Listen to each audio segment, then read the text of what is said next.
निश्चितच आहे. कारण अनुभव आले अंगात ते या जगात येत असे. अनुभव आल्याशिवाय माणूस बोलू शकत नाही. अनुभव आल्याशिवाय कुठलीच गोष्ट घडू शकत नाही.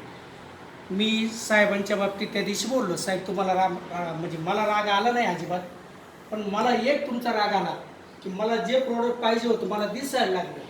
त्याचा खरा आनंद घेऊन मला आणखीन ते झोपण्यासाठी गादी पाहिजे होती, म्हणून मला पैसा महत्त्वाचा नाही पण माझं जीवन जर सुधारत असतं तर हे फार महत्त्वाचं होतं, म्हणून मला दिसायला लागलं. तो एक आनंद गगनात मावत नव्हता.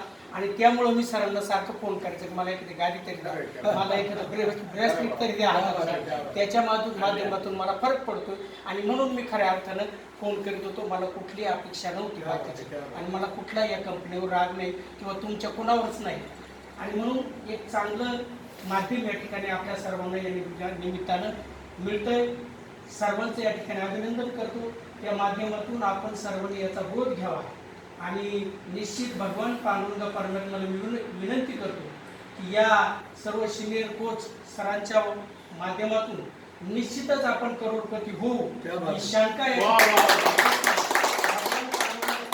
निश्चित आणि हे यश आपल्याला देणार आहे.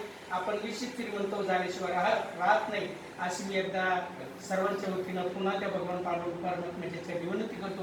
पुन्हा एकदा सर्व आलेले सिनियर कोच सन्माननीय माळी सर असतील, कांबळे सर असतील, भोसले सर असतील आणि सर्वात महत्त्वाचं म्हणजे तुम्ही सर्व महिला पुरुष सर्वांचे या ठिकाणी अभिनंदन करतो.